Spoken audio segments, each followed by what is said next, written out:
And now, stand-up community subscribers and listeners from around the globe, it's time to Stand Up with Pete Dominic, where we ask the important questions that impact you, your family, and your community. Such as, could my uncle get rid of his painful gout problem before having to endure walking to breakfast with my annoying cousin? And with the latest allegations about Facebook's algorithms, can government regulation return the platform to what it's really for? Hilarious cat memes. And now, the podcast host who could be brought to the brink of anger if you say his car is simply a poor man's Tesla, Pete Dominic. That's right. That is a Chevy Volt with 170,000 miles on it, and I'm very proud that she's still kicking around, even though the battery died. The battery died, but a car is a hybrid car.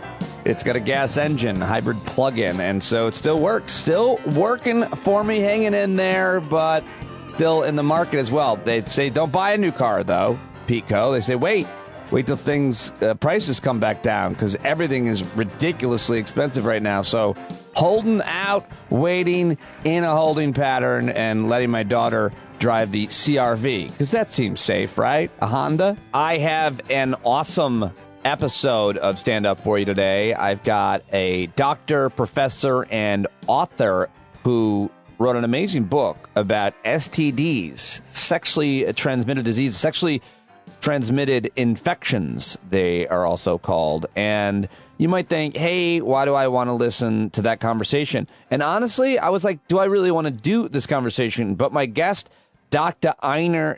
Ina Park, is so interesting and funny, and it became so relevant and important to me, and it will be, I'm sure, to you. I promise you, it's going to be one of those where you say, I'm not sure if I want to listen to that conversation about that subject matter, and then you say to me after, you know what, Pete, you were right. I love that conversation with Dr. Ina Park. I'm talking to you, Taffy. She does that a lot. It's a high praise. I appreciate that kind of compliment. So I've got a conversation with her, and I also got to talk to these two young women who are a senior high school and freshman in college about a project that they have launched and are working on. It is student-run and student-led, young people. It's called Log Off, and it comes highly recommended from a listener, and it's about how to help young people get away from their devices, their social media, and how to regulate it and create better ways to understand and use social media, as well as prevent them from preying on our brains. It's an awesome conversation as well with these two young women from Log Off, Celine and Aliza. I think you're going to love that little bonus conversation I had with them on today's show. I don't really have anything super unique or special or interesting to share. I had a pretty boring day, man. Val is away for the week with her family, visiting her family, and my parents left this morning, and the girls went back to school, and it's rainy, and I tried not to let the gloom affect me, but it kind of did. But I still got a lot done, and I really don't have anything to report to you, other than my ankle still hurts, and who gives a shit? So let's do the news. How about that? It's time for The Last 24. All right, well, I try to focus on the stories that affect the most people, and there is, at least here in the news segments, there is no story that affected more people around the world yesterday than the shutdown of Facebook, Instagram, and WhatsApp. They are back after being down for hours yesterday. Facebook said they were sorry in a statement. I don't know what else they said, but so all these apps are owned by Facebook. They stopped working Monday for millions of users across the U.S. Both the mobile and web browser editions of the apps were not working as of 11:42 a.m. Eastern. They were down for more than 6 hours. The Instagram and Facebook outages come shortly after a whistleblower came forward and claimed to CBS News 60 Minutes that the company could do more to protect against hate speech and misinformation, but prioritizes profits over its users. In case you missed it, here's a little bit from the Facebook whistleblower, Frances Haugen, talking to 60 Minutes' Scott Pelley last night. And you can say, how did that happen? Right? Like, why are we taking these incredibly out there topics, QAnon, right? Crazy conspiracies. Why are these the things that Facebook is choosing to show you? And it's because those things get the highest engagement.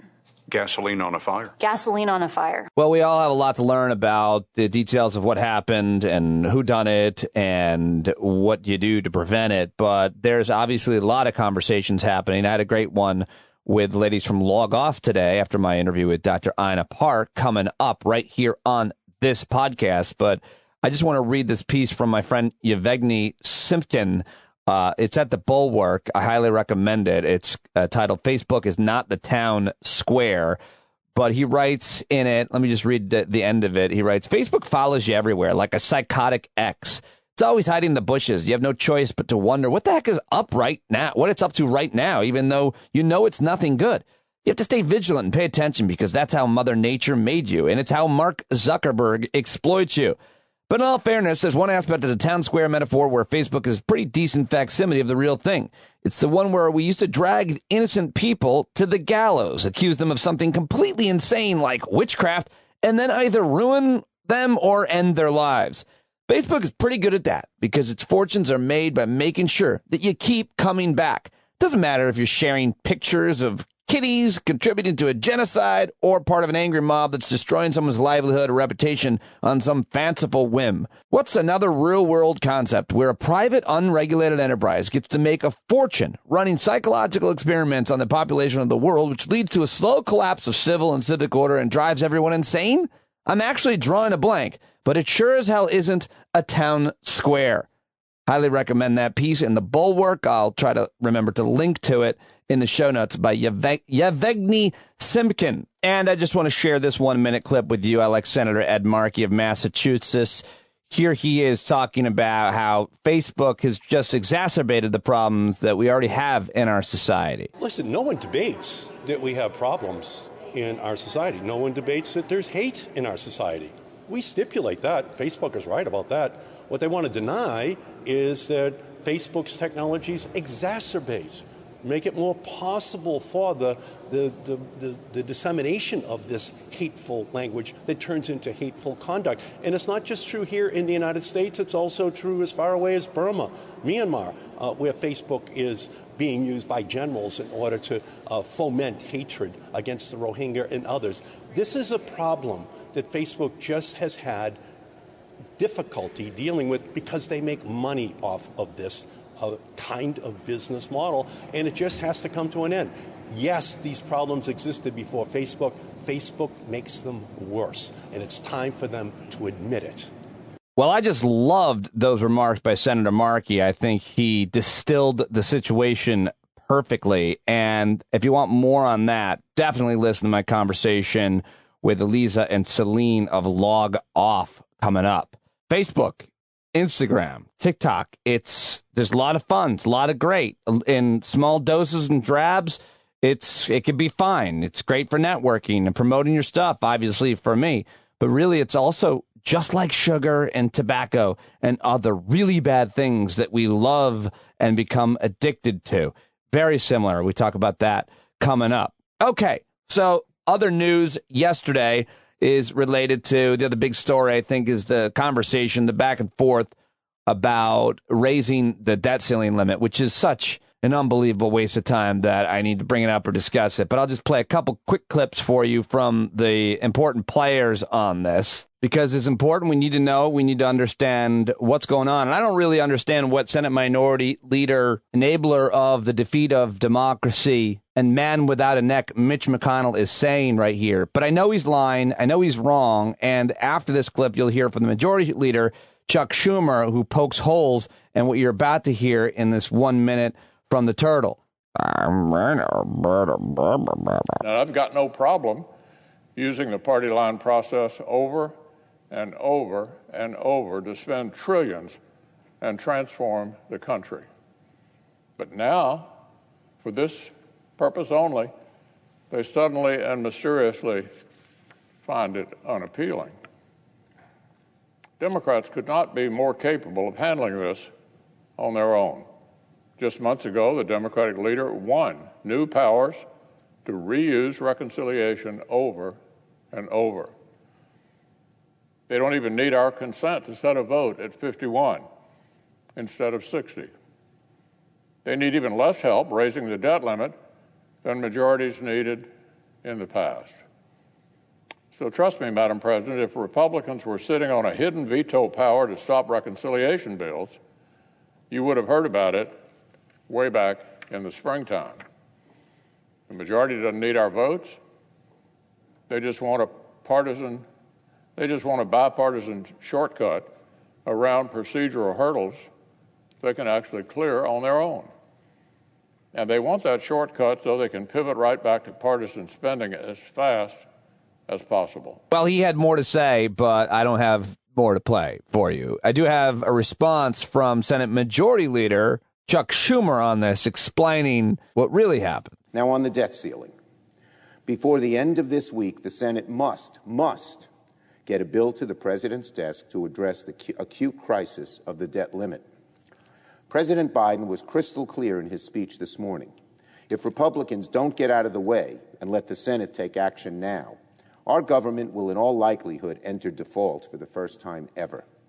Sadly, the Republican position as the party of default has now become so extreme that they've blocked every single attempt to prevent a default from happening, putting our country in serious, serious danger. They've gone so far as rejecting their own requests for how the debt ceiling should be raised. Their own requests. We're putting those in action. They're now saying no. Why do you think? Why do you think? And now the Republican leader has repeatedly stated that the Democrats must raise the debt ceiling on our own, and he's directly cited precedents of 2003, 2004, and 2006, when the Senate voted to raise the debt ceiling by a majority vote. But what he conveniently and repeatedly ignores, and he knows better, he ignores that in each of those examples, the minority allowed an up or down vote without a partisan filibuster. In other words, the other side said, get us the 50 votes, and we won't make you get to 60. That's just what we're asking for now. We're proposing the same offer now, which Leader McConnell has cited. Let us vote to raise the debt ceiling without a partisan filibuster. Well, the showdown all takes place on Wednesday when Senator Chuck Schumer set up a vote to suspend the debt ceiling. So we'll see what happens. Also, I thought this was a funny impression of Chuck Schumer on Saturday Night Live this past Saturday. And I'm here to promote my new book, Sandwiches I Have Liked and Tried. Hello, I'm Chuck Schumer. You may remember me, but you don't. I love it. I forget that cast member's name. I'm sorry, but that was very, very funny. Okay, so now I want to get to Jen Psaki yesterday in the White House press briefing addressing this debt ceiling nonsense. Did the president ever consider asking Democrats to use reconciliation earlier this year to lift the debt limit and avoid potentially cratering markets and affecting the American people? If this is such an economic risk, why give McConnell any say at all? Why let McConnell off the hook or Republicans off the hook? I mean, this is their debt that they chalked up themselves. This is a period of time where we could easily solve this in the next 2 days. And easily do that through allowing Democrats to be the adults in the room, despite the fact that Republicans spent like drunken sailors over the last 4 years before President Biden took office. So it's easy to get it done. We did not need to start a long procedural process. That's exactly what that would be. We're not ruling out options because, as I said in response to an earlier question, we have to get this done. We have to get this done to ensure that people don't worry about their retirement savings, don't worry about their college savings for their kids. But it's easy to get it done, and we don't think Republicans should be let off the hook. Go ahead. You said that the president has not yet talked to McConnell since McConnell sent that letter. When was the last time that you spoke on the debt limit? I don't have any readout of any recent call from them. And here's President Biden talking about this yesterday, and he puts it pretty directly and succinctly at the feet of Republicans, of course. Folks, watching at home, you should know this is the Republican position. Here's what it is. They won't vote to raise the debt limit to cover their own spending. Democrats voted with them to cover that spending the previous 4 years. They say Democrats should do it alone. But then they're threatening to use a procedural power called the filibuster, meaning that we'd have to get 60 votes, not 50 votes, to increase the debt limit. This would block the Democrats from meeting our obligations and responsibilities to prevent Congress from raising the debt limit. So let's be clear. Not only are Republicans refusing to do their job, they're threatening to use their power, to prevent us from doing our job, saving the economy from a catastrophic event. I think, quite frankly, it's hypocritical, dangerous, and disgraceful. Their obstruction and irresponsibility knows absolutely no bounds, excuse me, especially as we're clawing our way out of this pandemic. Democrats will meet our responsibility and obligation to this country. We're not expecting Republicans to do their part. They made it clear from the beginning. We tried asking to no avail. We're just asking them not to use procedural tricks to block us from doing the job that they won't do. For God's sakes, can somebody get the guy a glass of water? Jesus. All right. Also, a lot of attention was paid to comments that President Biden made in regards to response to a question asked about the protests against Joe Manchin at his stupid houseboat, and Kyrsten Sinema, stupid idiots, followed her into the women's room, which is never okay. A real dumb idea. Anyway, here is that. Mr. President, you're talking about how you have 48 Democratic votes right now. The other two have been pressured over the weekend by activists. Joe Manchin had people on kayaks show up to his boat to yell at him. Senator Sinema last night was chased into a restroom. Do you think that those tactics are crossing a line? I don't think they're appropriate tactics, but it happens to everybody. From the only people it doesn't happen to are people who have Secret Service standing around them. It's part of the process. I guess some people were outraged at the part of the process comment and said he should have been more vociferous in his denouncement of people following a U.S. senator into the restroom while she's taking a dump or something. I mean, what were they doing? I mean, it's ridiculous. Although I different story with the kayakers rowing up to Joe Manchin's houseboat. I like that. I'd join in that protest because, you're getting exercise, you're on the water, you're out there in nature, and you're fighting for the future of the planet and democracy. So I like that. All right, now I'd like to play for you a couple of AOC clips. Anytime I can play clips of Alexandria Ocasio-Cortez talking, I will. If you have criticisms of this woman, let me know what they are, because I've got her on quite a pedestal in terms of how well she communicates, how intelligent she is, as well as, I think, her outlook on things, her ideology, and the way that she handles herself. I think it's superb. I really do. You've heard me say that many times. Anyway, she was on MSNBC with Mehdi Hasan, and he asked her whether or not she thought that Kyrsten Sinema should get primaried in Arizona, and she was very diplomatic with her answer. Here's that. As someone who famously came to office having primaried an out-of-touch conservative Democrat from the left, should Sinema now be worried about a primary challenge come 2024? Do you think that needs to be talked about more as a way of reminding her that the pressure is on in an increasingly bluish state, Arizona? Mm-hmm.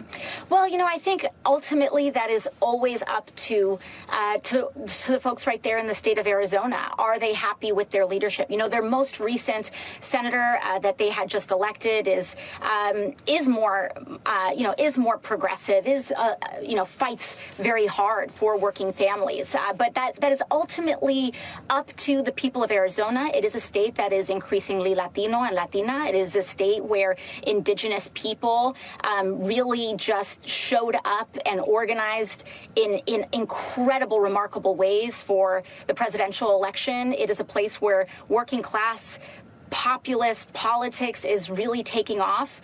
And I think that, if you're home in Arizona, it's a question that you may want to raise. Okay, one more. In this clip, you hear Mehdi Hasan ask AOC about the math in the Democratic wing caucus of the House the split, the divide over support for the $3.5 trillion. Now, they've already come down from $6 trillion on the Build Back Better reconciliation bill, it's called, the big social spending bill. I thought this was also diplomatic, yet interesting and important. I'm not sure the media has been framing this right. So one of the very conservative members of your caucus, you referenced conservative Democrats, New Jersey House Democrat Josh Gottheimer, he says you're part of a small far-left faction that, quote, blocked the president's agenda. And yet the president seems to be siding with you guys who didn't endorse him in the primaries over Gottheimer and co. who did, which is kind of amusing to me. What is your response to Congressman Gottheimer? Well, I do math, and 95, which is the number of House Democrats or House progressives, is larger than 9, which is the number of Democrats who signed on to a letter threatening to sink the entire reconciliation bill back in August, demanding this vote this week for an arbitrary reason. Even the president wasn't demanding a vote this week. And so, I would wish that some of our folks were coming to the table the way that we are, but, also tensions get high in legislating and negotiating. It's a natural part of the process, and I wish him well. There you go. Congresswoman Alexandria Ocasio-Cortez on Mehdi Hassan's MSNBC show. And let's see, what else do I have for you here? No more on the congressional negotiations. This is kind of funny and stupid. This is yesterday at a hearing on the new Texas abortion law. This asshole of all assholes, Ted Cruz, he just constantly makes a mockery of himself, and I'm not sure he realizes. Who likes him? Does anyone like him? Anyone at all? Do his own kids, his own wife, family? Does anyone like Ted Cruz? Find me those people. But here he is trying to say that folks are just trying to demonize Texas. And, of course, the answer to that is Texas is demonizing itself.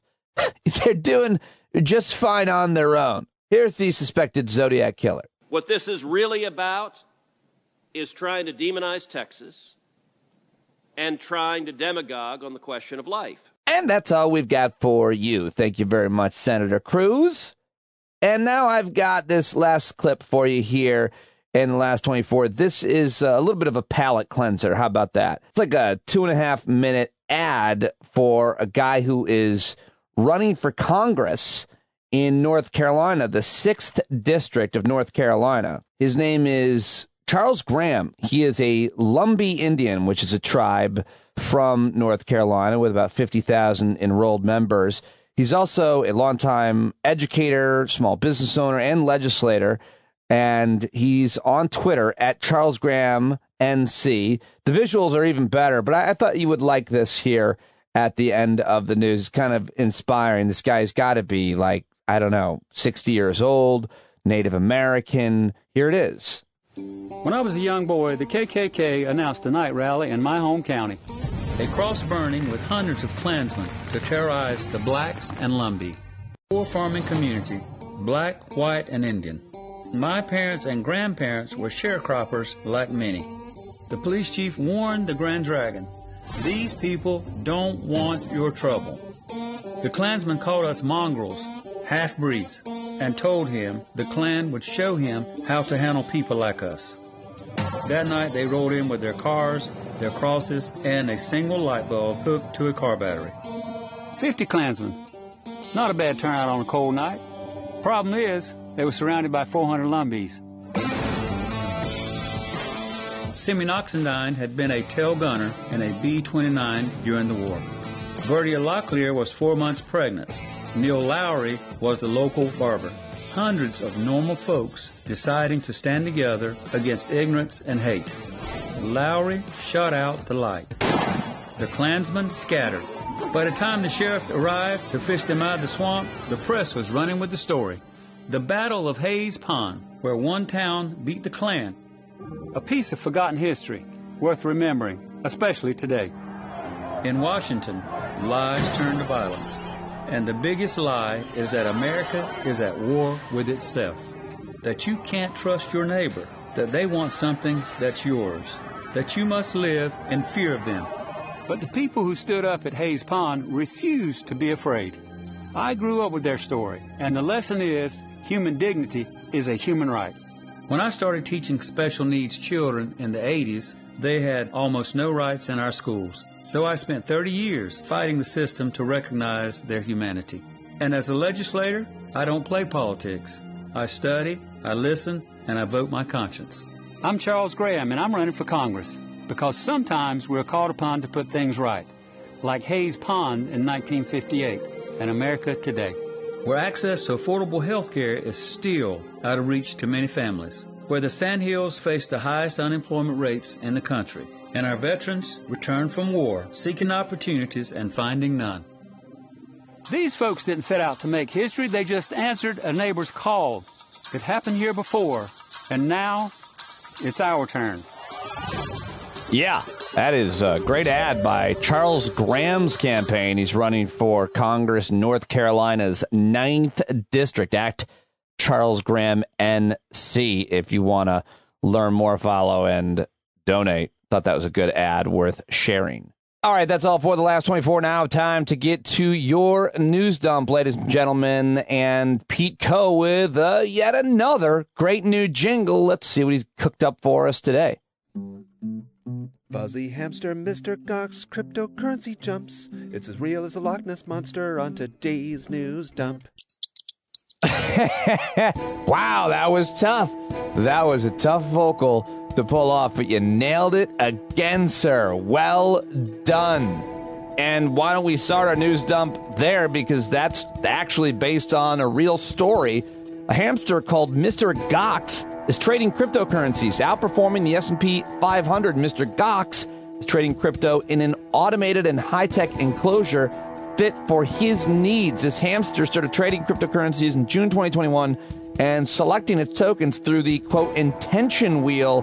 And, well, look it up. It's GOXX. And I'll have to ask Barry Ritholtz if hamsters are better at picking stocks than humans.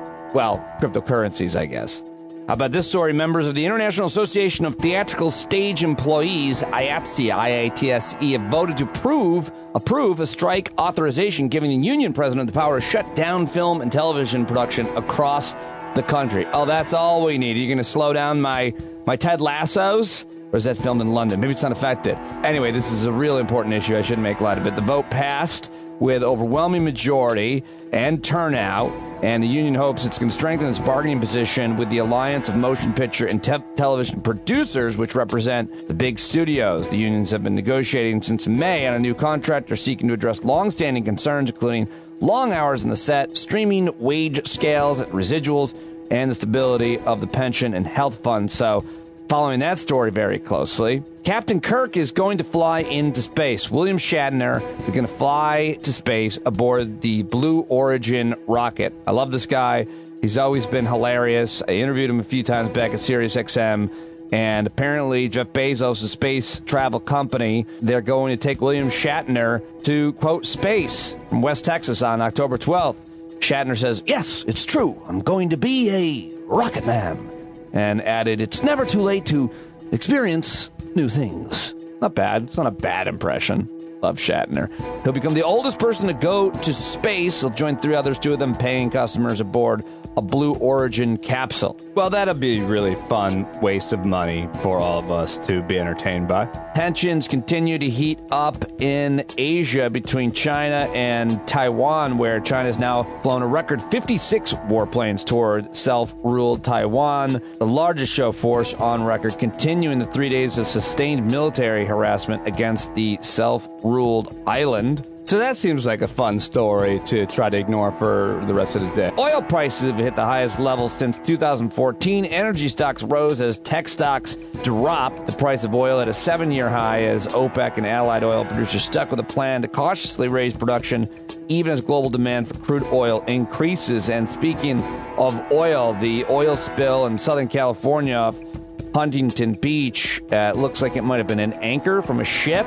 And I'm just going to go and read into that. There's all those ships off the West Coast just circling in a holding pattern because of the issues surrounding COVID and keeping everybody safe and healthy as these shipping lines continue to be interrupted. But I don't know. But there's now, I don't know if that's why, but there's a big oil spill that is terrible off the coast of Southern California that I'm sure we're going to continue to have to talk about.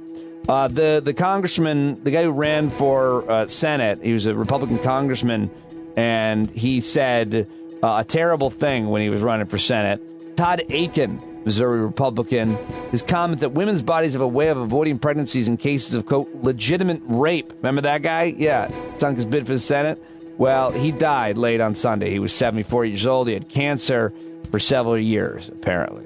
So he's gone, and he's known for saying if it's a legitimate rape, female body has ways to try to shut that whole thing down. That's a tough legacy. JetBlue and Alaska Airlines have adopted vaccine mandates, just like United Airlines before them, requiring employees to be vaccinated against COVID-19. Biden administration stepping up pressure on major U.S. carriers to require the shots. And finally, New Zealand has given up. They have decided to admit they can no longer get rid of coronavirus. Their government has acknowledged what most other countries did long ago, can no longer try to completely get rid of the virus. Prime Minister Jacinda Ardern announced a cautious plan to ease lockdown restrictions in New Zealand, despite an outbreak there that continues to simmer. Interesting story to follow there in New Zealand, and Australia also coming out of their historic lockdowns as well. 14 weeks, my buddy in Sydney has been locked down. David Campbell, and love him. Been talking to him every day throughout the whole thing. It's been really brutal for everybody there, but they're starting to come out of it, so hopefully they can stay out of it. Apparently it's just not even been that effective, which I don't understand and would like to learn more about. All right, that's it for the news dump, and I'm really excited to share my conversations that I had with these three women joining me today. I've got in the second conversation two young women who are activists and students in senior in high school and a college freshman. Brilliant young women trying to get young folks to log off, especially of social media. Amazing organization movement that comes recommended by listeners. So I'm very excited to share that conversation about that organization with those two young women with you. But first, I want to introduce you. All the guests today have never been on the show, but I'm very excited to introduce you to a guest who was suggested to me by Dan Savage, the sex expert, podcaster, columnist, activist, the great Dan Savage, who I've known for a while. Savage Love. I said something ignorant comparing something about your responsibility, your permission when it comes to letting people know that you have a virus, something about COVID and AIDS. And Dan reprimanded me on Twitter nicely. We're good friends. But he's like, you should talk to Dr. Ina Park about that. And that is who is joining me now. She is a professor. She is an MD. She is an author. Her new book is called Strange Bedfellows, Adventures in the Science, History, and Surprising Secrets of STDs. And like I said at the top of the show, this might not be a subject or topic you think you need to learn about, but if you've got kids, young or old, you do. And if you're now in the dating market after getting separated, you do. And even if you don't fit in one of those categories, you're going to love this because Dr. Ina Park is really interesting and funny, and we had a great conversation, got along famously like we'd known each other for a long time. She's just so cool. I highly recommend this book to you. It's really great, and you should follow her on Twitter and check out her website, inapark.net, and on Twitter at inaparkmd. And about halfway through, we had an issue with the video chat, and I just called her. You notice a little difference in the audio, but I don't think it's not much different. You're going to love this. Let's do it. Dr. Ina Park joins me now for the first time. It's super exciting to meet you after preparing to talk to you. I've learned so much and I've laughed a lot. Thanks for joining me. Thanks, Pete. And it's Ina, actually. It rhymes with vagina, so you won't forget it. Oh, my God. And I did learn that, too, because I watched an interview with you, and I still got it. And, yeah, I won't forget it now. Dr. Ina Park, in your About section on your website, there's something very funny I just want to read to get us started. You wrote, A few years ago, I decided that my time on this earth would be best spent making people feel better about their sex lives, reducing stigma around STIs, conducting good science, and sharing it with the world as best I can. And then later on at the end, you write, if I had more time, you live in Berkeley, California, your husband and 2 sons. If I had more time, I would plant vegetables, pickle them, knit and brew bone broth. I don't do any of those things. I do practice yoga and feebly attempt to meditate from time to time, but most of my waking hours are spent parenting and thinking about syphilis. And it's true. That's just the crux of my life. You know how it is, Pete, because I know you're a parent as well. Your life is so full and so busy, so I have limited brain space. So syphilis, I think about COVID also, I have to say. I think about COVID, syphilis, and parenting. That's about what I have space for right now. Well, you have written a really important book, and your work is super important. And the reason we're talking is because the legend Dan Savage said he called me out on Twitter for saying something ignorant about comparing AIDS and HIV and COVID. And he's like, if you want to learn more, talk to Ina Park. And I was like, all right, Dan. He's always like big brothering me. We're really good. Yeah. We've always been cool. So here we are, and I'm psyched to talk to you about it. And I've got a billion questions. But please, first, I mean, why is it important to make this stuff funny? And why do I still giggle at all of it at age 45 with teenage daughters? Well, first of all, I'm going to answer the second part of your question first, is that, you know, we are still kind of uncomfortable around sex, even though, I mean, come on, you know, I should be beyond all that by now. We shouldn't, you know, we should not have more comfort actually having sex than talking about it, but somehow, you know, we still have that going on. And so, yeah, we do get a little uncomfortable, you know, laugh uncomfortably, make funny jokes about sex and also about STIs. But I think this topic is so heavily stigmatized. It's so taboo. It's been that way for a long time. I mean, ever since, you know, the propaganda posters of 1918, World War I posters, you know, that talk about being clean and not having venereal disease, et cetera. You know, it's just very taboo. And so I think we need to add humor to it, because otherwise it's a topic that we're sort of scared of, and there's an ick factor. You want to run away from those things. And so if I want to draw you towards the topic, I got to make it funny. Something that annoys me a lot, and I'm being a little elitist here because I'm proud of myself, is parents having a hard time talking about sex with their age-appropriate kids or age-inappropriate kids, because your kid can come home and ask you a question. And if you're like, you know, for me, I've got daughters. I like a man who says that's your mother's department, or a woman who says that's your father. Like that bothers me. So I think that's important to not be that way and not have that stigma when it comes to your own kids. Yeah, and I think it's okay to say, I don't know. And I also think in this day and age with such easy access to erotic content online, you have to be prepared for your 9-year-old to come up to you and say, what is porn? Because that happened. And you have to, you know, be prepared for the conversation much earlier than you think you need to be. So can I just share a resource, Pete, for those who are listening who do have kids? Because, I mean, I'll just tell you, I mean, I think about sex and STDs every day, but lots of people don't. And so people don't know what to say. So I like this resource called talkwithyourkids.org. Cool. They actually have this PDF, and they actually have all this like sample language that you can use. If you don't know what to say, they'll put the words in your mouth. So I like that, because we need help as parents. It's not easy to have these conversations. Right. I completely agree with that. And I've had a lot of help. But the main piece of advice I've gotten is make sure you have them and don't avoid them, and don't make it weird, and don't make it be a stigma. And I get that from my pediatrician friend, Dr. Aaron Carroll, who's, you know, and then he talks about how he talks with his kids, and he's like, I answer all of their questions. Yeah. Like, I don't avoid their questions. And if they want to ask questions about my wife and I, even if it's personal, if they want to know, we'll tell them. Go ahead. So to each their own, but avoidance is not going to help, it would seem. Not at all. No. And I think it just makes it then more taboo and more likely that your kid's going to turn to the internet and get their information that way, or get it from porn, which is, you know, not going to teach them sort of the right way to be in a sexual relationship. So real quick, STI, STD, what's the difference? Infection, disease, is one different? We use them interchangeably?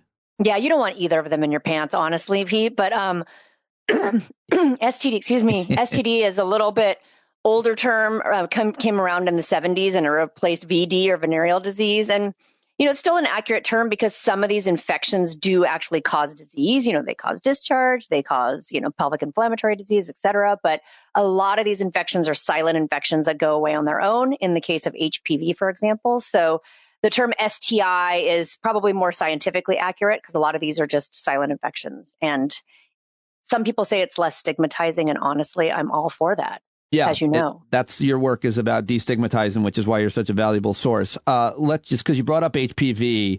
Yeah. To me, that seems like one of the most important things that most parents, especially of daughters, don't know about. And now there's more fear around vaccines than ever before. Yeah. That's terrible. But if you don't get your daughter vaccinated with HPV, she has a much higher chance of getting cervical cancer later in life. Do I have that right? You got it right, Pete. And, we have only one vaccine. There used to be 3 different types of vaccine. There's only one. Covers 9 different types of HPV. And I'm telling you, that is a home run in my field in terms of cancer prevention. It not only prevents cervical cancer, but prevents cancer on the outside of the vagina, the vulva, the anus, and in the throat as well. And you don't want cancer in any of those places. So are you anti-cervical cancer? I am anti-cancer, period. Because the issue is, well, if I get my kid the HPV shot or birth control, they're more likely to have sex. And I'm always like, yeah, maybe if that's true. I don't even think the research bears that out. But even if that's true, I'm also more anti-cancer. Right, exactly. Well, and that's I think the most effective message, by the way, because this has actually been studied. What is the most effective message that gets parents to yes with the vaccine is not about saying it prevents an STI. Because they're like, my kid's not going to have sex until they're 25, right? But what does get them there is saying this prevents cancer. And it's true. We're not lying about it. It's the truth. But so what's the current guidance on HPV? So everyone should get vaccinated between the ages of 11 and 12, but you can get vaccinated as young as 9. And now they actually, up to the age for catching up for the vaccine, if you didn't get it, you can get it up to the age of 45. So even us old people can get the vaccine. Yes. I'm sorry. Just to be clear, maybe I don't know this because I don't have boys, but boys as well. They don't. Yes, get boys. cervical. Yes. There's a gender neutral vaccination recommendation now, so it's just the same for everybody. And most insurance companies will cover it up to the age of 45, but some are just sticking to the 9 to 26-year-olds. So you just have to double check. But I've had lots of folks over 26 got the vaccine and got it paid for by their insurance. Your book is so great. I've learned so much in what little I've gotten into it. I can't wait to read it and talk to you more about it. But one of the, I think, really important and certainly relevant issues is how, and you're an expert on this, is contact tracing. Take us back to like the 70s when it comes to STIs. I guess they called them, old people call them, but don't get your VDs, your venereal diseases out there. But tracing goes way back, and it's obviously super relevant because now most people who pay attention know what contact tracing is in theory. Yeah. And I was worried when I was writing this book. I said, how am I going to explain this? People are not going to get this. And now everybody and their grandmother knows what contact tracing is because of COVID. And it actually started in the 30s and was used for the control of syphilis, early on. And then, of course, we use it for tuberculosis and hepatitis and HIV. And so now contact tracing, of course, is used for COVID-19. Although now the horse is out of the barn, so not sure how well contact tracing works. But at any rate, these folks today is actually the National Recognition Day for contact tracers. And so, these folks are literally going and knocking on doors, going into crack houses, going under bridges into homeless encampments and trying to find people with whatever infectious disease and then trying to trace their contacts and bringing people into getting care or getting them tested or isolating them if they need to. So these folks do really hard work. They get assaulted, they get threatened. So it's really, really hard work, really important work in public health. Just to be clear, when you said it's not as effective, the horse already out of the barn. Contact tracing is and will always be important. But once a virus has reached a certain population, that's what you meant by the horses. I just want to be clear about that. Yes, it becomes much more difficult. Well, so Pete, when we have a situation like we have with COVID, with in some areas of the country, so many cases, you don't have enough contact tracers to be able to do all the work that needs to be done to control it. So the thing with contact tracing is it's most effective and best early on in an epidemic before it gets out of hand and there's too many people that you actually have to follow up on. Right. So I want to just ask you a couple more kind of general questions that are super relevant to people and just get your take on it before I get into some of the more specifics of the book and then joke about crabs. but because I feel like when it comes to humor, like I want to know what we can joke about. You know all about the issues, and you're hilarious. So, I feel like certain HIV, syphilis, harder, crabs easier to make jokes about, but yet I do feel humor can be made about everything. But just generally speaking, on what do you think about what has happened to the kind of the death of expertise in this country when it comes to epidemiology? You've been studying not necessarily these viruses, but different viruses. So in a way, it's all the same in terms of how things not the same in how things spread. But you're an expert on this. So what do you think the damage has been done to expertise, specifically as it takes on virology, epidemiology, vaccine experts, and how they work? Where do you think we're at with that? How does the COVID concerns affect the concerns around other vaccines and how people understand diseases spreading? Yeah. So, Pete, I think it's been really interesting sort of watching from a distance what's been going on during COVID-19. And I think, first of all, in the beginning of the epidemic, a lot of folks kind of came out of nowhere who are not, trained in epidemiology, but sort of became armchair epidemiologists. You know what I mean? And it was a new virus. So I think it was fine for lots of people to get in there and try to sort of figure it out. I think both the pros and the cons of social media are that, the wonderful thing is that for affected communities, like folks who are living with herpes, who want support, suddenly you have all these people who are out there and living their lives sort of out and proud. And then you have this sort of community of support and good information. The other problem is that the internet has completely flattened the hierarchy. You know what I mean? So somebody with lots of experience, lots of credentials, lots of expertise gets the same weight, you know what I mean, on social media as somebody who is just on the internet and getting their information that way and putting something out there that they have a theory about. So theories, I think, hold as much weight as research these days, unfortunately, in some communities. So it's very hard, I think, for the average person to know what is the truth and what should I believe. How you seem sympathetic to certainly, you seem sympathetic in general. And, that's, I suppose, important to your work. I like to think I'm sympathetic, but I'm also a judgmental prick. So I'm less on these issues at this point, the anti-vax and all that. But, you go back in one chapter of your book, A Pox on Both Your Houses, on the mysteries and maladies of syphilis. And you can talk about, how those concerns spread, certainly amongst the Black community who were experimented on. So talk to me a little bit about what you wrote in that chapter and how that matters to today and the concerns that a lot of Americans have today. Pete, I'm so glad you asked me this question because, people sort of, swirl around and wonder, why is there mistrust, from people of color towards the medical establishment? Why is there not just universal acceptance of this, incredible prevention tool in terms of the COVID vaccine? And that is because the U.S. government has messed with people for years and years and years. And that history, is passed down from generation to generation. And they call it intergenerational trauma, right? That is real, Pete. Folks who are in the know, which is many people, understand that the Tuskegee syphilis study, which was done, from the 30s to 1972 for 40 years, they looked at the natural history of syphilis, even when there was development of a treatment, penicillin for syphilis. People didn't receive the treatment and they just kept, seeing what happened. And lots of folks died and lots of folks passed syphilis on to their babies and those folks were affected. So my point is that so many abuses have occurred on behalf of the U.S. government towards people of color that, there is a huge well of mistrust that we just have to keep chipping away at. But we've done a lot of damage, Pete, is my point, and we have a long way to go to unwind it. Well, you're also an expert in communication and understand the importance of it, and partially why you wrote this book and the way you wrote it, and for who people like me. And I think one of the most effective things that we can do is have trusted folks giving out information. And so when trusted Black folks are saying get vaccinated, and I think most are, great. When Nicki Minaj is doing her thing, which I want to get your response to, and tweeting about her cousin's friend, and when LeBron James, to a lesser extent, but in my opinion, still to a very damaging extent, is saying it's a personal choice to take up a hospital bed so that somebody else can't take it. That's the way I put it. how important is it to have folks who you trust that look like you, that share maybe even your religion, much less your ethnicity or gender, selling good information and bad information? That would seem to be a pretty big, important thing here in America, at least.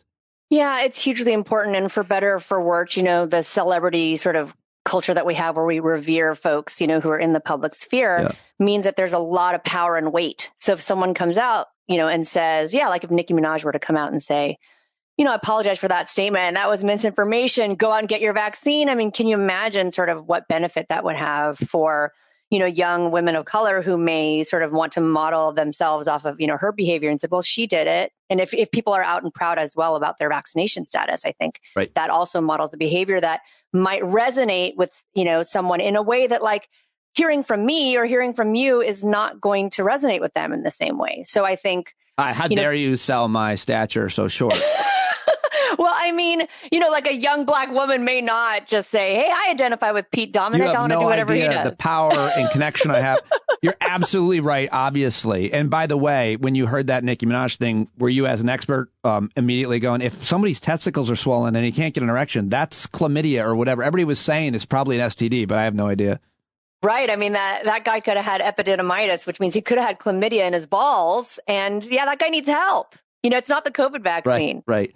Well, by the way, explain why I assume you disagree with the idea, the premise LeBron James and plenty of other people have said that it's a personal decision to be vaccinated. I think that's completely wrong. But could you see any daylight on that? Oh, man, Pete, that's really, really tricky. And, the thing is that you and I are sharing the same air. You know what I mean? So if you choose not to get vaccinated and then, you infect me with your huge load of Delta COVID, you're infringing, I feel like, on my rights to have, a healthy life, or if you refuse to wear a mask, for example. So, I understand that there are some people who are fearful and mistrustful and are not going to get the vaccine under any circumstances. Unfortunately, some of those folks are the same folks who are not going to wear a mask around me. And so I feel like if you're not going to get vaccinated, but you are willing to mask up 100% of the time, hey, whatever. But when you're infringing on sort of my rights and putting my health at risk, then yes, I do feel sort of personally offended by that. In addition to feeling dismayed that people are not believing the science, but it feels more like a personal threat when folks are acting like that. I think that's where I went wrong on Twitter, and I should have reminded myself of what the tweet was. But what about comparing vaccinations for COVID to practicing more responsible sex in terms of getting your vaccinations there, or being clear in terms of your communication with whether or not you have an STD? I mean, I forget how Dan dinged me, but why is it maybe not a great parallel comparison, or where is the overlap on the ethics there?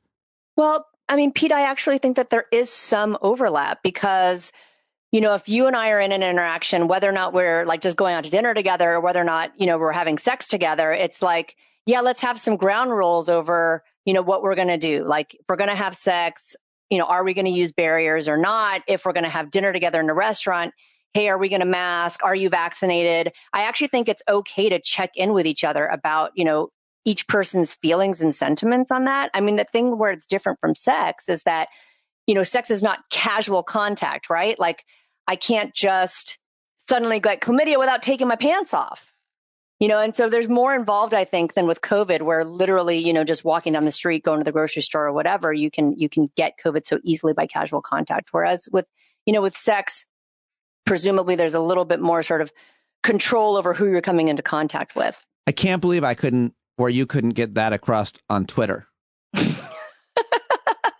Gee, in 280 characters, I know it's challenging. Yeah, I mean, we always have to remember what Twitter or social media is, which is why I love what I get to do here, asking you these questions and having the nuance and the expertise and the credibility. So when it again, just one more question in terms of the parallels with STDs and COVID.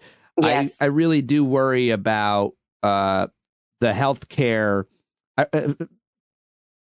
doctors, nurses, because what I'm hearing, and I'm sure you hear it every day because you're a physician, is the burnout is crazy. And I'm not talking just about the frontline doctors who are treating folks with COVID. I'm also talking about the specialists who aren't being able to do elective surgeries. And so the ripple effect. So I'm asking all my doctor friends and guests what their personal opinion is on the scuttlebutt around physicians and how they're feeling about medicine right now. I mean, people are quitting, at least temporarily, and it's hard to blame them at this point with an available vaccine. But so what are your thoughts and what are you hearing? What is your opinion on what's happening with physicians and frontline workers? Yeah, Pete, you can tell me if you would agree with this statement, but I think regardless of, I have lots of friends in the medical profession, obviously, both in public health as well as in academic medicine, as well as in, just community practice. Everybody is exhausted. Everybody is really fed up and angry, especially at folks who still refuse to get vaccinated, even though people completely understand about the medical mistrust, et cetera. Good friend in Alabama who is the highest energy person I know, you know what I mean? Just, they're over 100% ICU capacity. You just can't function like this long term. So people are leaving medicine. Couple friends have become, pretty seriously mentally ill and have had to drop out for a while. And so I think there's going to need to be a doubling down really on folks resting and taking care of their mental health, because we've been at this pace for a while, Pete, and what we are doing, even those of us who are not directly doing COVID work, we're then covering for our colleagues who are doing COVID work and so who can't do the work that they would normally do. So I think all of us are collectively tired. Yeah, I'm sorry, but completely unsurprised to hear that's the case. I mean, I don't know. I'm sure there's some research on it in terms of polling about where folks are, but that's everything I've heard. Just a quick your quick take on mandates, because it seems that mandates are working, whether they are hospitals where surprisingly, educated nurses might not be getting much less police. It seems like the headlines are sometimes wrong, that so many people aren't getting vaccinated as a result of the mandate, when the real headline is 50,000 people got vaccinated as a result of the mandates and 200 didn't. But just your thoughts on applying them and if they're effective in general. Yeah, I mean, I know why people don't like them. And we've tried them as well. I mean, I'm going to take it back to STDs for a second. It's been tried, for example, with the HPV vaccine, and it failed epically. But for COVID, I have to say that in some circumstances, there are people that are just like almost there, Pete. You know what I mean? They're like right on the edge. And if somebody tells them you have to do it, then they just have this sort of spirit of acceptance to say, you know what, I don't want to do it, but my boss says I have to. So then they do it. And can I give you an example just from this week? The Raiders, how the Raiders moved to Las Vegas, and they are requiring folks to show proof of vaccination to get into the Raiders game. So they vaccinated, hundreds and hundreds of people who were saying, I don't want to get vaccinated, but I really want to see the Raiders. So whatever it takes, Pete, to get people, But just to be clear, they're vaccinating them at the stadium? They are vaccinating them at the stadium. So you know what? I understand, like, it's not going to protect them for the actual game. And some people said, I think that's worth it. Unfortunately, that won't work with Jets fans. But for the Raiders, they're really, really adamant. I just made that up. So, okay, so that's important. I pretty much want to ask every physician, every health policy, public health expert about mandates, because it's tough. And they always start the way you start. I understand why people don't like them. Yeah, we all, but that's the price of civilization. I think it's. Well, and no one wants to be told what to do, Pete. But that's the price you pay for living with other human beings in society. I will push back. I want experts like you in this case to tell me what to do when it comes to sex. I want you to tell me what to do. That's what I'm here for. And I wish that should be the attitude. And that's increasingly like this. Don't tell me what to do. It's like, well, I don't know what to do. Right. Someone's got to tell me. And since you do this for a living, let's go. I mean, so. Well, so Pete, can I give you, I don't know if I get the sense that you're not out there right now actively looking for sex partners, but I could be wrong. So no, but so I actually thought about that from the point of view of like, how do I talk about this? What would I've been with the same woman for 20 years? But it's, and a lot of my audience is over 40, I think. And probably, either with, or maybe, who knows, probably a lot of people getting divorced at that point. But the point is, how does that be relevant? And I'm like, well, from a parenting point of view, but you've obviously got an angle you're about to go. So let me shut up. No, I mean, even if you're not actively out there, right, this is the time for folks in their 40s where first marriages are ending sometimes, or first relationships are ending and new partnerships are beginning. So people are getting back out there after not having been out there for a while. And then those who are parenting, kids that are sort of coming up and becoming newly sexually active. Just a couple of thoughts from what I've learned being in this field for 14 years is that I think normalizing and accepting that every person is going to get an STI at some point is where you start. So then you feel less stigmatized if something happens to you. It's like you're going to get an offender bender or a car accident at some point in your life. It's the same thing. It's going to happen to you. So accept that it will. But there's a couple things you can do to kind of control and mitigate the risk of something happening. And that is not having multiple partners at the same time. So like not going back and forth between 2 or 3 people in a short span of time. If you're going to have 3 partners, have one, cut it off, have a second one, cut it off, and have a third one. So same number of partners in the same span of time. But if you go back and forth quickly, you can easily spread stuff around. That's called concurrency versus serial monogamy. Even if it's a one-night stand, monogamous one-night stands. I'm having a very hard time with this whole concept for several reasons that you can imagine. And I'm then thinking about my past. And of course, I have to go back pretty far. But I did hook up with 2 women in one day once. Yep. Once. Yep. But then if you went back to that, if you went back and forth between those women again, and there was something going on with you, can you imagine how easily you could have passed it back and forth? But to be clear, neither of them would have me again. But it was that one day. So I think that's important too. Like perform poorly so that you don't then spread. So nobody wants to be with you again. Exactly. Then you create a serial situation because no one wants to be with you concurrently. They're like, one and done. That was good. They were like, Thanks. are you a boy or a man? I'm like, I'm a full man. But anyway, that was a long time ago. And so I'm not getting hung up on it. But that's a great one. There were maybe 1 or 2 more that you were. Yeah, there was, something else I was going to tell you was that really it's not about how many people you have sex with, but remember how you connect with them in space and time. And the other thing is that a lot of people get herpes and HPV and chlamydia. Those things are super common. If you end up getting gonorrhea or syphilis, that is a sign that you are sort of playing sexually in higher risk networks. If you end up getting syphilis or gonorrhea, especially more than once, that is sort of a signal or a red flag that you might be in a network that's at elevated risk of HIV also. So if you get those 2, I'm telling you, they're in different categories. So herpes, HPV, and chlamydia are in one category of kind of garden variety STIs. Lots of people get them. You get syphilis and gonorrhea more than once. That is a sign that maybe you should go on HIV PrEP, which is a sort of, daily birth control pill for HIV, because it's a signal that your network is high risk and may have HIV in it as well.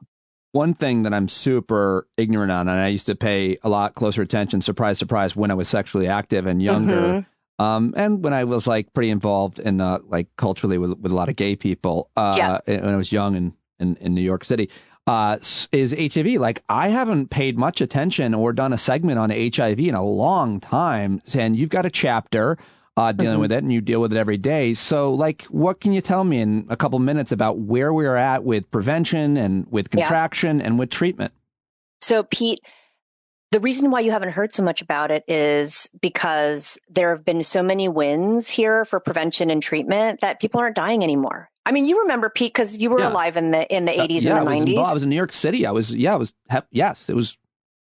Well, no, I wasn't in New York City in the 80s, but I was in New York City in the late 90s, where it was still really a bad thing to get, I think. Yeah, it was a huge issue. People were still dropping dead. Yeah. You know what I mean? And it wasn't until 1996 that we had good therapy for HIV that wasn't, completely toxic and whatever. So right now we have 2 things going on.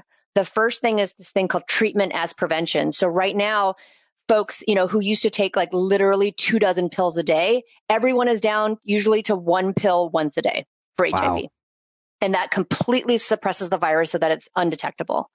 And so we're at this state where if you're taking HIV treatment, there's this sort of tag called U equals U, and you're if you're undetectable, that you're unable to transmit HIV to your partners. Wow, I'm getting an echo. Are you okay?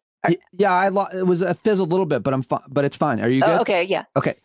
So the thing, I think, just one thing about that, just a note on or a word on pharmaceutical companies. I can demonize them with the best of anybody, but example here with HIV, much less even with COVID, we're hearing about this new pill today by Merck. I don't want to just sit here and sing their praises. They do a lot of corrupt, obviously, things for different reasons, but overwhelmingly, like, I want to say that they've created a lot of miracle drugs that make people's lives so much better and longer as well. What would you say to people, like a nuanced thought on the pharmaceutical industry and what they do right? So, Pete, there's been such a huge evolution in terms of HIV treatment and how much better it's become because, when you were living in New York in the 90s, people were taking, dozens of pills a day and they were having all these toxic side effects. And now, fast forward over to 2021, most people who are living with HIV take one pill once a day with a combination therapy that is completely suppressing their virus to the point that they're undetectable.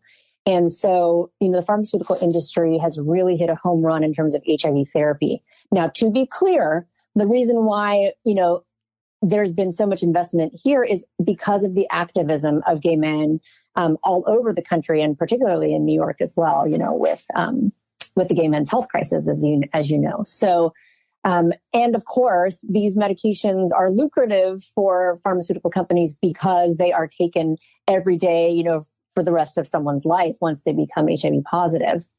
So there is an incentive there. Whereas with antibiotics, which you take sometimes just once or just take for a week, there's very little incentive for drug companies to have development in that area. So we are so far behind with antibiotic therapies for things like STIs compared to things like HIV, where there's been lots of activism. And there's also, a lot of profit to be made because people have to take it lifelong. So, they are doing wonderful things, but there is something in it for them. Yeah, no, but that's how the world works. It's public pressure, profits, incentives. Vaccines historically have not been a big profit driver for pharmaceutical companies, right? No, not at all. And that's why there's, in many arenas, like I'll just give you an example, herpes vaccines, people have been trying for a long time, but there's also not necessarily a lot of financial incentive and a huge upfront cost and investment in research. So lots of folks have decided, chance of success is low. Return on investment may not be that great. So not going to go there.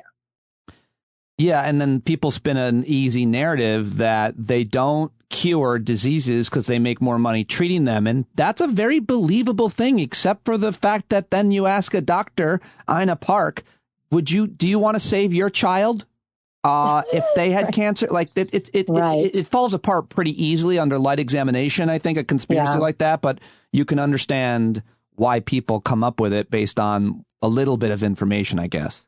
Yeah. And so Pete, can I also, because one of the first parts of your question was talking about prevention and where we're at with that. Yes. Because we don't yet have an HIV vaccine, although there is another promising candidate actually that's in clinical trials. But what we do have is, this prevention strategy called HIV PrEP, or pre-exposure prophylaxis, which some of your listeners may have heard of. But right now it's mostly taken as sort of like a daily pill, sort of like a birth control pill for HIV. And so, it's if you take it every day properly, it's over 95% effective at preventing HIV. So if you got someone who is HIV positive, but they're undetectable, they're not actually able to pass on the virus sexually. And then you take someone who's HIV negative, who's taking PrEP every day. Well, nothing's getting through, this sort of wall of prevention that you have going on. So what's been happening now sort of among my gay patients is that guys who are positive and guys who are negative, who would never have hooked up together before, are now sort of building bridges and hooking up sexually because they're less afraid, what I mean, of transmitting HIV to partners as well as catching HIV from somebody. So it's been great for the gay community in terms of expanding and building bridges that didn't exist before sexually. That just made me think of another separate question I want to ask you, which is, what do you make of people who they usually a lot of times use it in reference to pregnancy, but certainly it's the kind of thing that gets said about STDs, especially AIDS, people need to be more personally responsible. And if you were more personally responsible, you wouldn't have got pregnant in the first place. You wouldn't have got an STD in the first place. Of course, that enrages me beyond, and I react emotionally. But what is the more calm academic answer to that kind of statement, accusation, assumption? Well, Pete, first I have to agree with what you were saying and add the caveat that lots of folks have non-consensual sex, unfortunately, and that leads to both pregnancy and STIs. But that's, that point is aside. I mean, yeah. And the thing is, Pete, is that, of course, the best thing to do is use a barrier like a condom every single time you have sex. And we have to acknowledge that people are human beings and, things happen in the moment. People get drunk, they make mistakes, they make bad choices. And so I just think that, pinning everything on personal responsibility just discounts the fact that we are human beings and we have sexual urges and we don't only want to be with one partner for the rest of our lives. And we don't want to, be 100% perfect with condoms all the time, and we can't be.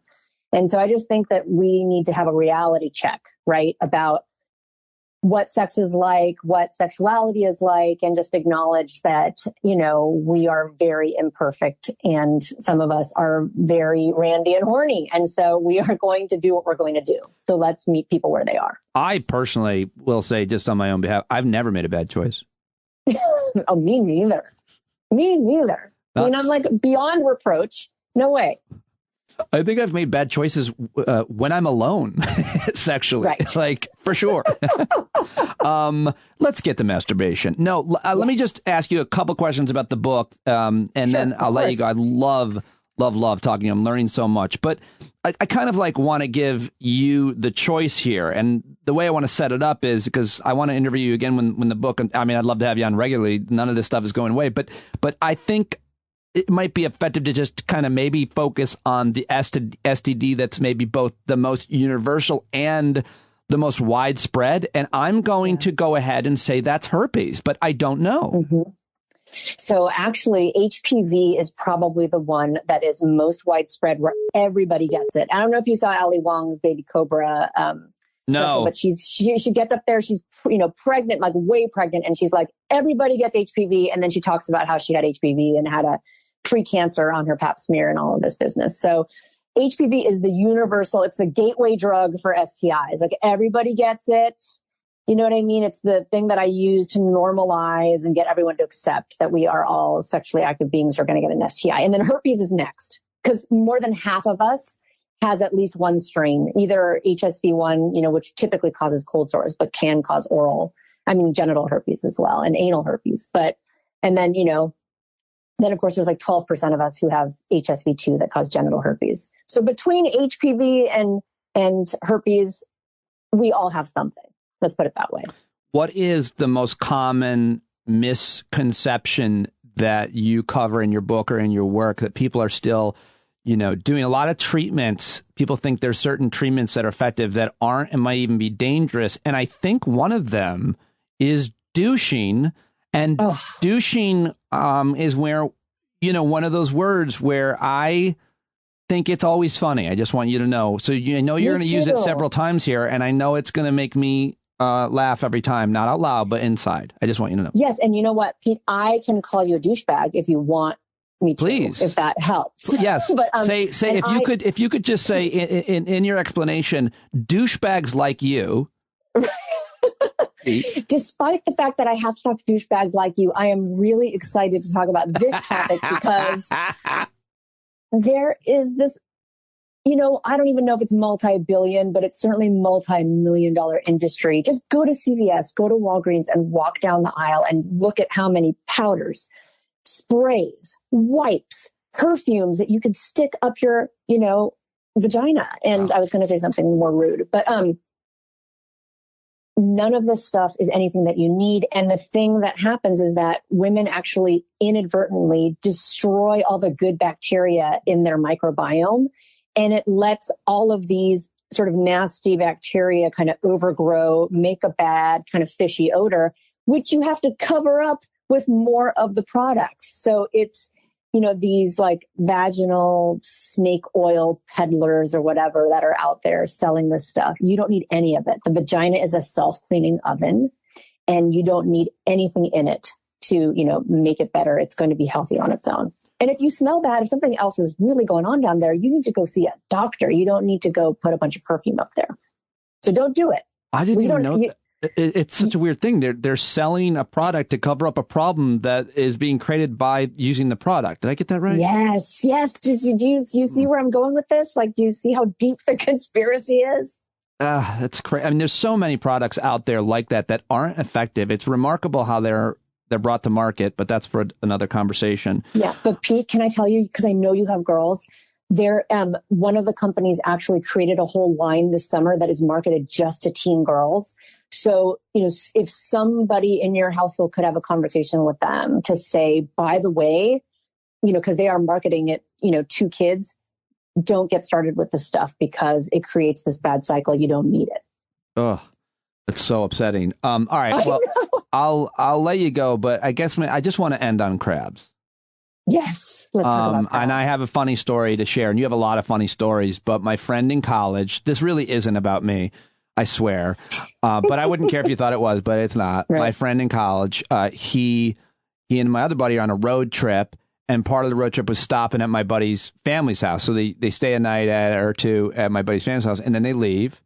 And on the road, he discovers crabs in his pubes. And so my buddy goes, you have to call my mom and tell her that you have crabs because you were at my house. And I think that was unnecessary to this day to him embarrass himself, impale himself. But maybe it was the right thing to do. How embarrassing to call your buddy's mom like, hey, I was staying at your house and I want you to know that I had crabs. Bye. That's horrible. Can you imagine that poor mother would be traumatized as well? Yes. Well, that's not a problem anymore, Pete, because nobody has pubic hair anymore. At least none of my patients under 40 have pubic hair anymore. It's just a thing. Everyone takes it off. Men and women? Nobody has it. I mean, some of my guys are clipping it really short, but a lot of my guys are shaving it off. My older patients still have some. And I think I'll tell you, people's grooming kind of went by the wayside during the pandemic because they're like, no one's going to see it. So I'm not going to keep it up. But as soon as people start, getting out there and having sex again, all the hair comes off. It's like pubic hair is the enemy, but I don't know when that happened. And I don't know why. Huh. Yeah. I think it looks nice, but regardless of how it looks, it's itch. It could be itchy when it's growing back. That's why I think that made sense. Yeah. And Pete, the thing is that I tell a story in my book. If you have like an STI there, like let's say you have a little HPV there, like a wart, and it's small and you can't really see it very well.